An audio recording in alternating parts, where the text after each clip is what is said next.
오늘 말씀은 예수님을 믿기 이전에 인간의 상태가 어떠한지를 설명을 합니다. 제가 다음 시간에는 어떻게 하나님과 단절된 인간이 그 죄악 속에서 살아가는 인간이 어떻게 구원을 받을 수 있는지 그 부분에 대해서 말씀을 나누려고 합니다. 오늘은 예수님을 믿기 전에 죄악과 허물로 죽은 인간의 상태가 어떠한지 함께 살펴보도록 하겠습니다. 제가 요즘에 건강이 좀 좋지가 않아서 제 아내와 함께 산을 오르기 시작했습니다. 1시간 동안 산을 타는데요. 경사가 한 60도 정도 되니까 굉장히 지칩니다. 힘이 들고. 근데 갔다가 내려오면은 상당히 상쾌하고 기분이 좋습니다. 건강도 좀 많이 회복되는 느낌이에요. 근데 가끔씩 등산을 하다 보면 쓰러진 나무들이 있습니다. 굉장히 큰 나무가 쓰러져서 누워 있습니다. 거기에는 또 이렇게 잎도 푸르러요. 죽지 않은 것 같습니다. 나무 색깔도 푸르르고 좋고요. 근데 어떤 나무들은 굉장히 삐쩍 말라가지고 그냥 서 있는 나무들도 있습니다. 근데 여러분, 어떻게 죽어 있는 나무인지 산나무인지를 어떤 기준을 가지고 평가할 수 있을까요? 어떻게 알아요? 겉으로 보면 굉장히 튼튼하고 푸르르고 잎도 나 있습니다. 살아있는 것 같죠? 어떻게 평가하냔 말입니다. 죽었는지 살았는지. 그것은 나무의 자리인 땅에 관계를 맺고 있느냐 아니면 끊어져서 단절되었느냐, 이것을 가지고 결정하는 것입니다. 그럼 물고기는 어떨까요? 물고기는 낚시꾼에 의해서 걸려 나오면 힘이 센 것들은요 막 파닥파닥하고 굉장히 뜁니다. 살아있는 건가요? 죽었다 살아있다라는 것은요 그 물고기의 자리인 물과의 관계 속에 있는 것입니다. 물 속에 있으면 산 거고 아무리 튼튼해도 물 바깥으로 빠져나오면 죽는 것이에요. 제가 이번 아내 생일에 장미꽃을 12송이를 바쳤습니다. 근데 이게 일주일을 가지 않아요. 처음 살 때는 비싼 걸로 빛깔도 좋고 향기도 좋고 막 줄기도 튼튼한 걸 샀는데 일주일 후에는 다 말라 시들어서 지금 바깥에 버려놨습니다. 이것은 겉으로 볼 때는요 냄새도 좋고 향기도 빛깔도 좋기 때문에 살아있다라고 생각하지만 그 자리인 줄기에서 단절되었기 때문에 죽는 것입니다. 시간의 문제죠. 그렇다면 여러분, 인간은 어떻습니까? 인간이 죽었다 살았다라는 결정을 하게 될 때 무엇을 기준으로 그것을 결정하는 것입니까? 인간의 자리인 하나님과의 관계가 있느냐 아니면 단절되었느냐를 기준으로 해서 살았다 죽었다를 결정하는 것입니다. 우리 인간은 하나님께서 우리를 만드실 때 함께 살도록 만드셨어요. 독립적으로 만든 게 아닙니다, 인간을. 그래서 인간이 하나님을 떠나면, 그 관계를 떠나면 죽어요. 왜냐하면 거기가 자리이기 때문에. 오늘 본문 1절을 한번 봐보시면 너희의 허물과 죄로 죽었던 너희를 살리셨도다, 이렇게 나와 있습니다. 장미꽃은 일주일 갑니다. 인간은 좀 더 오래 가요. 80년, 90년 갑니다. 근데 자리에서 끊어져 단절되었기 때문에 살아있는 것 같으나 죽은 것입니다. 우리가 살았다, 인간들이 살았다라고 말할 수 없는 게 인간의 자리인 하나님으로부터 끊어지고 단절되었기 때문입니다. 그래서 영적으로 죽은 것입니다. 오늘 본문 1절이 이와 같은 논리로 영적인 생명과 죽음을 알려줍니다. 예수님을 믿기 이전에 인간의 상태는 죄와 허물로 죽은 시체다.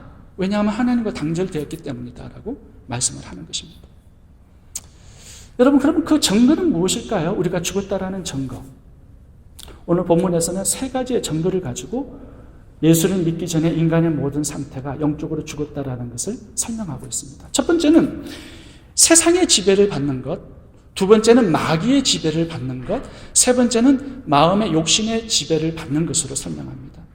오늘 동사가 함께 따라 나옵니다. 세상의 풍속을 쫓았고, 공중곳에 잡은 마귀를 쫓았고, 마음의 육신의 욕심을 쫓아갔다, 따랐다, 이 단어를 쓰고 있습니다.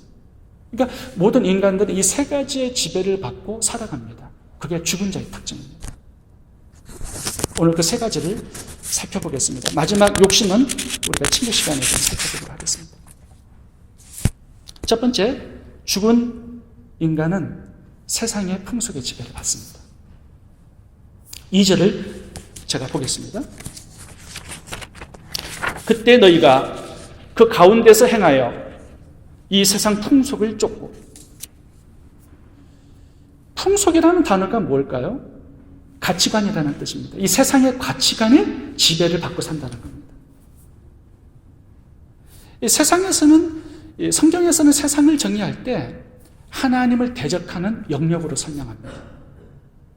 하나님을 떠나 있는 사고방식, 정신구조, 삶의 방식으로 설명합니다. 세상을. 그러니까 하나님을 떠나 죽은 사람은 자동적으로 이 세상에 속하여서 지배를 받고 살게 되어 있다는 것입니다. 이 세상 속에 있는 가치관, 사고방식, 정신구조에 정복을 당해서 지배를 받고 살아가는 그 특징이 바로 죽은 자의 특징입니다. 물고기가 죽으면 물을 거슬러 올라가지 못합니다. 물결에 휩쓸려 따라다니게 되는 거죠. 이게 죽은 것의 특징입니다. 배가 돛이 끊어지면 파도 치는 대로 흘러갑니다. 이게 줄이 끊어진 배의 특징입니다. 하나님과의 관계가 절단된 인간의 특징은 세상을 따라 흘러갑니다. 세상을 거슬려 하나님을 향하여 반응할 수가 없습니다. 그게 죽은 자의 특징입니다. 여러분, 사대 교회는 교회였습니다만 살았다 하는 이름을 가진 자나 실상은 죽은 자로다라고 말씀합니다. 왜요? 세상을 따라서 살기 때문에 그렇습니다. 교회인데도 불구하고.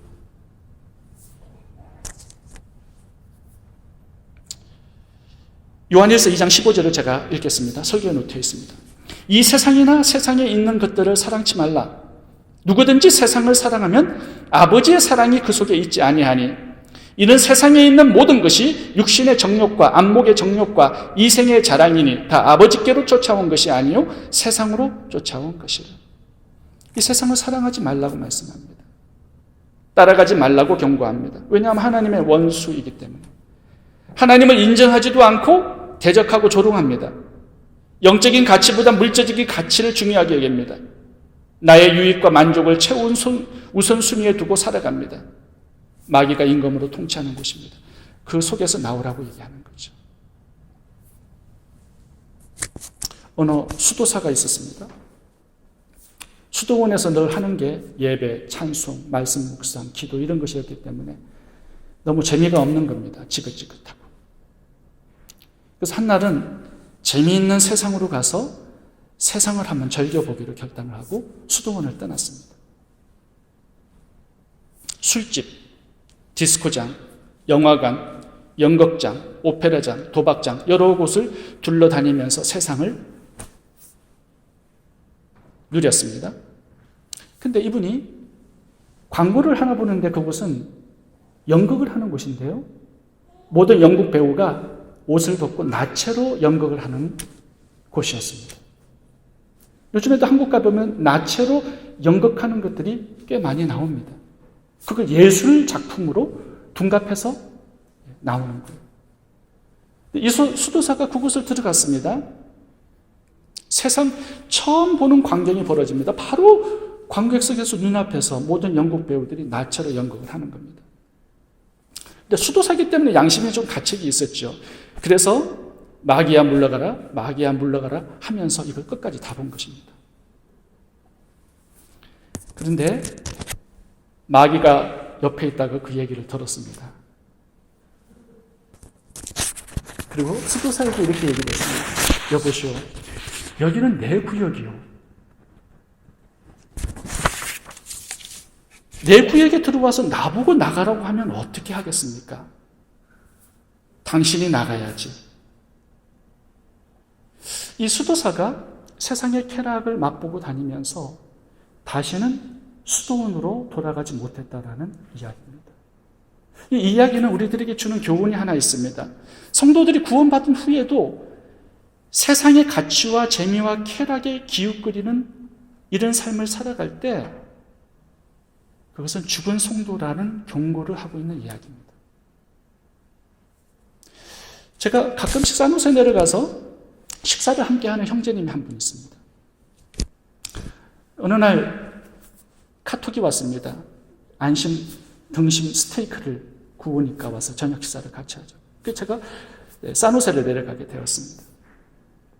근데 산호세 내려가서 그 집에 들어가서 갑자기 제가 급하게 이메일을 쓰는 일이 좀 생겨서 그 컴퓨터를 좀 빌려 쓰자고 해서 이제 인터넷에 접촉해서 이제 이메일을 쓰려고 하는데 갑자기 포르노 그 사진들이 그 컴퓨터 앞에 이렇게 뜨는 겁니다. 엄청나게 제가 당황을 했습니다. 근데 뒤에 있는 그 형제님이 더 당황한 거예요. 그러면서 이제 그걸 지우느라고 없애느라고 굉장히 분주하게 당황한 모습을 제가 보게 되었습니다. 왜 그런 게 뜰까요? 자주 보는 것들이 그게 화면에 나오게 되는 거거든요. 제가 오기 전에 그걸 보고 있었던 것입니다. 여러분, 그 형제님뿐만 아니라 성도님들도 마찬가지로 이 세상이 만들어준 그런 가치와 문화, 사고방식의 지배를 당해서 죽은 자처럼 살아가는 사람들이 적지 않을 겁니다. 창세기 34장에 보시면 디나의 강간 사건이 나옵니다. 디나가 성폭행을 당합니다. 세겜 추장의 아들에게. 근데 창세기 34장이 우리들에게 보여주고자 하는 메시지가 하나 있습니다. 하나님은 분명히 야곱에게 베델로 올라가라고 명령을 하셨는데 베델로 올라가다 보니까 세겜이라는 장소가 목축급하기에는 최적의 상황이었습니다. 물도 많고 초목도 우거지고 풍요로운 그런 적합지였어요. 무역의 중심지였죠. 그 당시에는 세겜이. 그래서 여기에 10년을 머문 겁니다. 베델로 올라가지 않았습니다. 그 당시에는 최고의 문명 문화를 누리고 있었던 세겜이었기 때문에 이 딸 디나가 사춘기에서 이제 그 세겜의 문화를 보고 싶었던 거예요. 그래서 축제가 벌어지는 그날 세겜 땅으로 가서 그 세겜을 구경하러 다녔습니다. 그런데 붙잡힌 거예요. 세겜 부족의 추장아들에게 붙잡혔어요. 강간을 당합니다. 이 세겜의 문화, 이 세상 문화를 기웃거리다가 화를 당하게 된다라는 메시지를 창세기 34장을 주고 있는 거예요. 성도면 성도가답게 살아야죠. 거룩하게 구별되어서. 근데 세상의 문화와 재미와 쾌락을 자꾸 기웃거립니다. 마음을 빼앗겨요. 그러다 보면 디나와 같은 사건들이 성도들에게도 벌어질 수 있다는 경고를 하고 있는 것입니다. 세상에 기웃거리는 것이 있다면 청산하셔야 합니다. 이 세상은 우리가 있을 곳이 아닙니다. 사단의 영역이기 때문에 그렇습니다. 이 세상은 하나님을 대적하는 문화요, 정신구조요, 사고방식이며 마귀가 지배하고 장악하고 있는 곳임을 알아야 합니다. 하나님과의 관계가 끊어지고 죽은 자들의 특징 첫 번째는 세상의 가치관에 지배를 받고 따라가는 것입니다. 두 번째, 죽은 자의 두 번째 특징은 마귀의 지배를 받습니다. 2절을 제가 다시 한번 읽겠습니다. 그때 너희가 그 가운데서 행하여 이 세상 풍속을 쫓고 공중의 권세 잡은 자를 따랐으니 곧 지금 불순종의 아들들 가운데서 역사하는 영이라. 두 가지가 나옵니다. 공중 권세 잡은 자를 따랐고, 두 번째, 불순종의 아들들 가운데 역사하는 영, 즉 지배하고 있다라는 거예요. 죽은 자들을.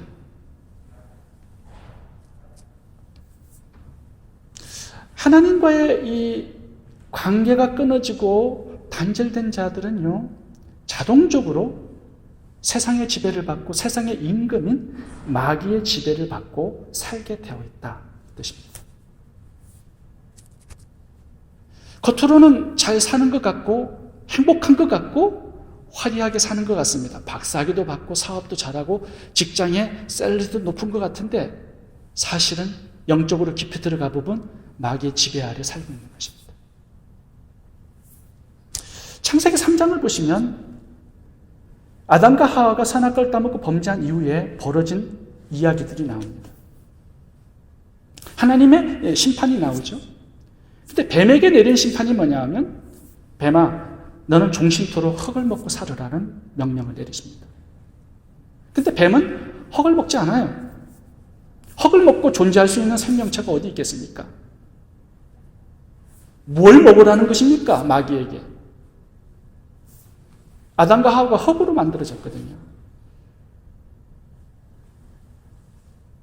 범죄에서 영이 죽어버린 하나님과의 관계를 떠나고 단절된 흙만 남은, 육체를 남은 그 사람들을 소유로 던져버린 것입니다. 마귀의 소유가 되게 하신 거예요. 합법적으로. 이것이 하나님을 떠난 자들의 맞는 결과입니다. 마귀의 밥이 되는 거예요. 이 구약과 신약을 봐보시면 범죄하는 자들이 가끔씩 귀신이 들린 사람들이 있습니다. 육체가 완전히 마귀에게 지배를 당하는 그런 사람들. 사울 왕이 그렇죠. 그런데 마가복음 5장을 봐보시면 그라사 광인의 몸속에서 나간 군대 귀신이 어디로 들어갑니까? 돼지떼에게 들어가죠. 그러니까 육체로 지어진, 흙으로 지어진 흙만 남은 짐승이나 하나님을 떠난 흙만 남은 인간들에게 귀신들은 들어가 집을 짓게 되는 것입니다. 그러니까 영적으로 죽은 자들의 결말은 마귀의 지배 속에 살게 된다는 거예요. 고통받기. 요한일서 3장 8절을 제가 읽어보겠습니다. 죄를 짓는 자는 마귀에게 속하나니 요한복음 8장 44절 너희는 너희 아비 마귀에게서 났으니 요한복음 12장 31절 이 세상의 임금 마귀를 인간의 아버지 우리를 지배하는 소속자 이 세상 임금 이런 단어를 통하여서 표현하고 있습니다. 그렇다면 오늘 본문을 통해서 마귀가 지금 두 가지를 역사하는데 공중권세 잡은 이 공중권세에서 역사를 하는 그 역할이 있고요. 또 불순종의 아들들 가운데 깊이 들어와서 그 내면 육체를 지금 지배하는 그런 역할도 한다는 것입니다. 마귀가 역사하는 곳이 있습니다. 강력하게. 어떤 곳일까요? 2절을 한번 다시 봐보겠습니다. 후반절 끝입니다. 지금 불순종의 아들들 가운데서 역사하는 영이라. 어디에서 역사하는 거예요? 불순종하는 영역에서. 불순종하는 사람들 위해서 역사한다는 것입니다. 자, 그렇다면 여러분, 마귀의 역사를 끝장내게 하는 비결은 뭡니까? 불순종을 끝장내면 되는 거예요. 불순종하고 있는 한 마귀의 역사를 벗어나기는 어렵습니다. 왜냐하면 그 속에 역사하기 때문에. 하나님께서 합법적으로 일할 수 있도록 하신 거예요, 허락을. 말씀을 벗어나서 내 마음대로 살아가는 이것이 좋은 것 같지만 그게 자유가 아닙니다. 더 큰 얽매임이고 더 큰 마귀의 억압과 종노릇을 하게 되는 거예요. 아담과 하와가 그렇지 않습니까? 선악 하나 따먹고 더 큰 자유를 누리는 것 같지만 마귀의 종이 되어버리죠. 예수님께서 귀신들을 쫓아내실 때 항상 두 단어를 사용합니다. 이 더러운 귀신이나 이 악한 귀신이나 더러운 곳에 역사해요. 귀신들. 악한 곳에 역사하는 것입니다. 말씀이 없는 곳에 역사하는 것입니다. 마귀가 좋아하는 사람이 있습니다. 어떤 사람입니까? 말씀을 좋아하지 않는 사람들이에요. 말씀을 떠나 마음대로 살아가는 사람입니다. 특별히 여러분 한번 미워해 보세요. 마귀가 역사하기 시작합니다. 여러분 한번 분을 오랫동안 한번 간직해 보세요. 마귀가 역사하기 시작합니다. 근데 그것이 좀 더 오래 가면은 더 큰 마귀의 역사가 지배가 그곳에 있게 되는 것입니다. 원망불평을 여러분 오랫동안 한번 해보십시오. 불뱀이 나옵니다. 어떤 사람은 이 마음의 상처를 가지고 죄책감이 참 오랫동안 이렇게 지속되는 사람이 있습니다. 그런 곳에 마귀가 이제 진을 치기 시작합니다. 우울한 생각, 부정적인 생각으로 계속 살아가는 사람들이 있죠. 이런 곳에 역사를 하게 되는 것입니다. 감정적으로 슬픔을 너무 오랫동안 가지고 있어요. 이런 하나님을 떠난 그런 영역 속에 마귀가 크게 역사를 하게 된다는 것입니다. 제가 아는 선교사님께서 들려주신 간증입니다. 상담을 많이 하시는 분인데 어느 날 자매님 한 분을 만나게 되었습니다. 상담을 하시는데 귀신이 들린 자매님이었습니다. 이제 이야기를 들어보니까 너무 비참한 인생을 사신 분이셔요. 초등학교 6학년 때 친오빠로부터 강간을 당했습니다. 성폭행을 당한 거예요. 근데 이게 지속적으로 이어지는 겁니다. 근데 어느 날 부모님이 비즈니스를 하시는 분들인데 일찍 집에 오게 되었는데 그 광경을 보게 된 것입니다. 근데 이 오빠는 중학생인데 독자예요, 독자. 이 어린 동생을 부모님이 책망하고 꾸짖고 때리고 학대하기 시작한 겁니다. 더러운 년이라고 하면서. 부모로부터의 그런 상처를 고등학교 졸업할 때까지 당하고 살았습니다. 고등학교를 이제 졸업하고 집을 나간 거예요. 이제 집을 떠났지만 그 상처가 부모에 대한 정오와 미움이 계속 오랫동안 남아있게 된 겁니다. 귀신이 들어갔어요. 이제 그 상황에서 이제 제 아는 선교사님을 만나서 상담을 하면서 이제 귀신이 나가게 된 겁니다. 근데 이 귀신이 나갔는데 이게 아주 복잡하고 힘든 과정이었답니다. 안 나가니까 귀신들이. 이 귀신이 나가려고 하면 부모님을 향한 그 정오의 마음을 해결해야 되지 않습니까? 용서할 수 있도록 이제 마음을 어루만지면서 용서에 대한 기도를 하라고 얘기했는데 용서가 안 나오는 거예요. 엄마 아빠를 용서가 안 되는 거예요. 계속 말만 반복하고 있는 겁니다. 이게 나중에는 굵은 남자의 바리톤 음성이 나오는 거예요. 이 아이는 내 거다는 거예요. 그래서 아는 선교사님께서 계속 기도하면서 굉장히 오랜 시간이 걸렸답니다. 결국은 귀신이 나가게 된 거예요. 근데 이 마음에 이 더러워지는 이런 부분들, 음욕이라든가 미움이라든가 분노라든가 죄책감이라든가 슬픔이라든가 우울함이라든가 이 부정적인 생각들과 마음들이 마귀가 집을 짓기 참 좋아하는 영역입니다. 근데 이 자매님은 귀신이 나갔지만 귀신이 나가지 않는 사람이 있습니다. 누구입니까? 구약의 사울왕입니다. 사울왕 같은 경우에는 귀신이 들락날락합니다. 들어왔다가 다윗이 또 수금을 타면 또 나갔다가 다시 또 들어왔다가 계속 반복합니다. 여러분, 왜 어떤 귀신들은 나가고 어떤 귀신들은 집을 강력하게 지어서 그 사람을 죽을 때까지 지배하게 되는 걸까요? 결국 이 가룟유다 같은 사람이나 사울왕 같은 사람은 자살로 끝나지 않습니까? 귀신이 떠나지 않는 거예요. 여러분, 왜 그럴까요? 마태복음 12장 43절부터 제가 읽어보겠습니다. 여기에 그 해답이 있습니다. 더러운 귀신이 사람에게서 나갔을 때 물 없는 곳으로 다니며 시기를 구하되 얻지 못하고 이에 가로되 내가 나온 집으로 돌아가리라 하고 와보니 그 집이 비고 소재되어 수리되었거늘 이에 가서 저보다 더 악한 귀신 7을 데리고 들어가서 거하니 그 사람의 나중 형편이 전보다 더욱 심하게 되느니라. 이 악한 세대가 또한 이렇게 되리라. 여러분, 사울을 한번 봐보세요. 처음 형편보다 나중 형편이 더 악하게 되었습니다. 다윗이 골리앗을 때려 죽이고 이제 예루살렘으로 돌아올 때 여인들이 이런 노래를 불렀죠.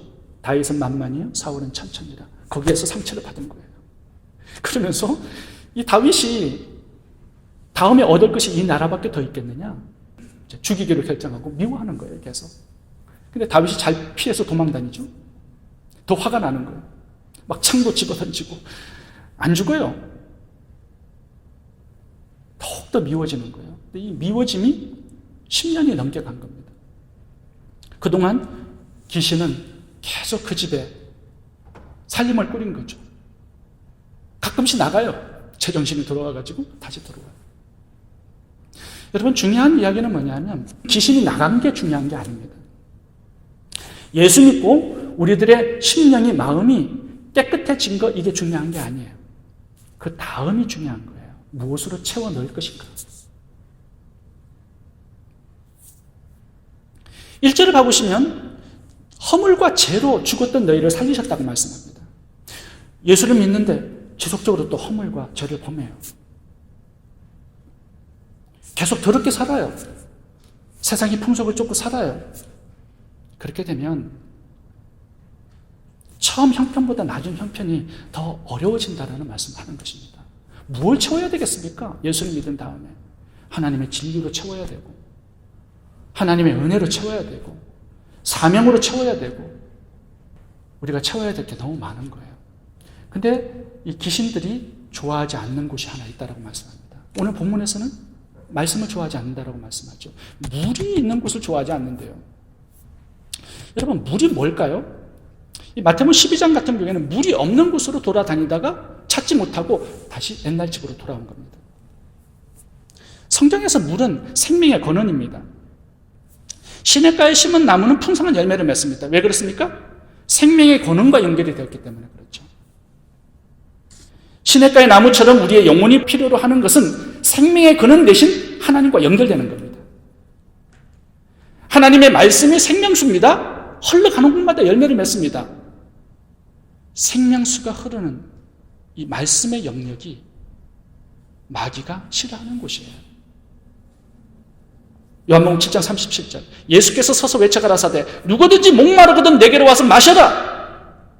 나를 믿는 자는 성경에 이른과 같이 배에서 생수의 강이 흘러나리라. 이런 곳에 어떻게 마귀가 집을 짓겠습니까? 생수가 흘러요. 물이 넘쳐요. 하나님의 은혜가 넘쳐요. 이런 곳은 마귀가 싫어한다는 것입니다. 귀신이 찾는 곳이 하나 있는데 메마른 곳이에요. 메마른 곳. 우리의 심령 가운데 메마름이 있을 때 그곳을 찾아 들어오는 것입니다. 그래서 말씀으로 채우고 생명수로 채우고 하나님의 은혜로 채우고 하나님의 능력으로 성령의 진리로 채워 넣어야만 하는 것입니다. 물이 한 방울도 없는 메마른 심령, 마귀가 귀신들이 이런 것들을 발견해서 여기가 내 집이구나. 그 집에 들어와서 짐을 풀고 살기 시작하는 것입니다. 말씀이 없는 곳, 기도가 없는 곳, 찬양과 예배가 없는 곳, 하나님의 은혜가 끊어진 그곳을 마귀는 찾아 헤매고 있는 것입니다. 여러분들의 심령을 한번 살펴보시기 바랍니다. 메마른 사막과 같은 황량한 곳은 아닙니다. 빈집으로 남아있는 것이 얼마나 무서운 것인가를 우리가 알아야 합니다. 다윗 같은 사람도 한번 봐보세요.